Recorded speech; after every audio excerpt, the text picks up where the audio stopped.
اس video کے اس حصے میں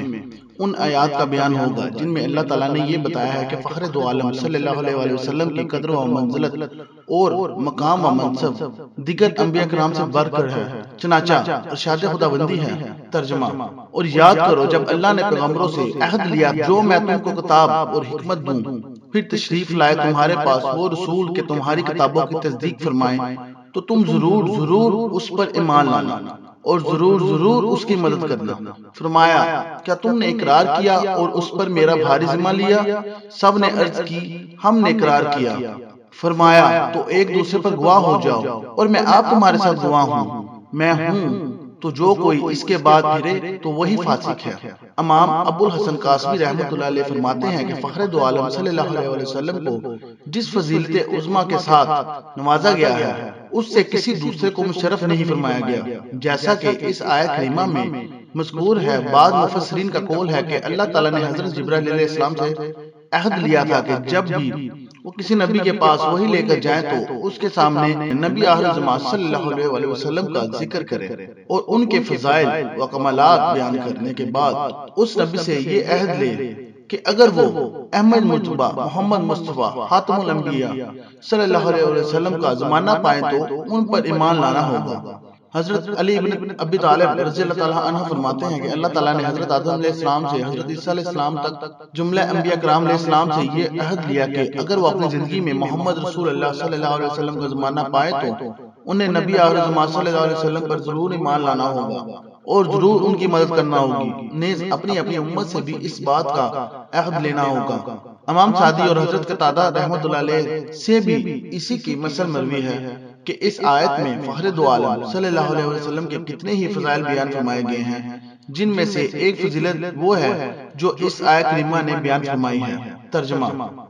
اور اے محبوب یاد کرو جب ہم نے نبیوں سے عہد لیا اور تم سے اور نوح اور ابراہیم اور موسیٰ اور عیسیٰ بن مریم سے، اور ہم نے ان سے گاڑا عہد لیا۔ اور دوسرے مقام پر یوں فرمایا ہے۔ ترجمہ: بے شک اے محبوب ہم نے تمہاری طرف وحی بھیجی جیسے وحی نوح اور اس کے بعد پیغمبروں کو بھیجی، اور ہم نے ابراہیم اور اسماعیل اور اسحاق اور یعقوب اور ان کے بیٹوں اور عیسیٰ اور ایوب اور یونس اور ہارون اور سلیمان کو وحی کی، اور ہم نے داؤد کو زبور عطا فرمائی، اور رسولوں کو جن کا ذکر آگے ہم تم سے فرما چکے، اور ان رسولوں کا جن کا ذکر تم سے نہ فرمایا، اور اللہ تعالیٰ نے موسیٰ سے حقیقتاً کلام فرمایا۔ رسول خوشخبری دیتے اور ڈر سناتے کہ رسولوں کے بعد اللہ کے یہاں لوگوں کو کوئی عذر نہ رہے، اور اللہ غالب حکمت والا ہے۔ لیکن اے محبوب اللہ اس کا گواہ ہے جو اس نے تمہاری طرف اپنے علم سے اتارا ہے، اور فرشتے گواہ ہیں، اور اللہ کی گواہی کافی ہے۔ حضرت عمر بن خطاب سے مروی ہے کہ ایک مرتبہ نبی کریم صلی اللہ علیہ وسلم کسی بات پر گریہ فرما رہے تھے تو میں عرض گزار ہوا، یا رسول اللہ صلی اللہ علیہ وسلم میرے ماں باپ آپ پر قربان۔ گریہ فرمانے کی کیا وجہ ہے؟ جبکہ اللہ تعالیٰ کے نزدیک آپ کا منصب رفیع یہ ہے کہ اس نے اگرچہ آپ کو جملہ انبیاء کرام کے بعد مبعوث فرمایا ہے، لیکن آپ نے ذکر کو سب پر مقدم رکھا ہے، جیسا کہ ارشاد باری تعالیٰ ہے، وَإِذْ أَخَذْنَا مِنَ النَّبِيِّينَ مِيثَاقَهُمْ وَمِنْكَ وَمِن نُوحٍ وَإِبْرَاهِيمَ۔ اور اللہ رب العزت کی بارگاہ میں آپ کی فضیلت اس درجے کی ہے کہ جہنم میں عذاب پانے والے دوزخی بھی یوں پکار اٹھیں گے، کاش ہم نے اللہ کی اطاعت کی ہوتی اور رسول کی اطاعت کی ہوتی۔ امام سمرقندی رحمۃ اللہ علیہ فرماتے ہیں کہ اس آیت سے ہمارے آقا و مولا کی دیگر انبیاء کرام پر فضیلت ثابت ہوتی ہے، اس لیے تو آخری نبی ہونے کی باوجود آپ کا ذکر سب سے پہلے فرمایا ہے۔ فضیلت مصطفیٰ کے بارے میں اللہ تعالیٰ نے یہ بھی فرمایا ہے۔ ترجمہ: یہ رسول ہیں کہ ہم نے ان میں ایک کو دوسرے پر افضل کیا، ان میں سے کسی سے اللہ نے کلام فرمایا اور کوئی وہ ہے جسے سب پر درجہ بلند کیا۔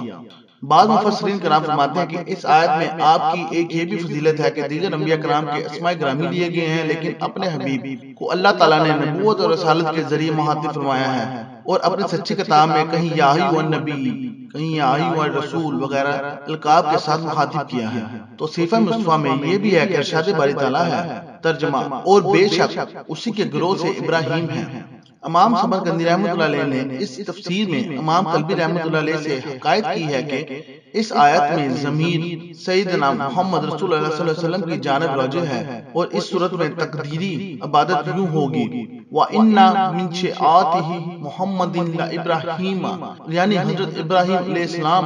بھی حضرت محمد رسول اللہ صلی اللہ علیہ وسلم کے دین پر تھے۔ قرآن نے اس امر کو جائز رکھا ہے، اور ان سے امام مکی رحمۃ اللہ علیہ نے اس کی حکایت کی ہے۔ بعض کہتے ہیں کہ یہ ضمیر حضرت نوح علیہ السلام کی جانب راجع ہے،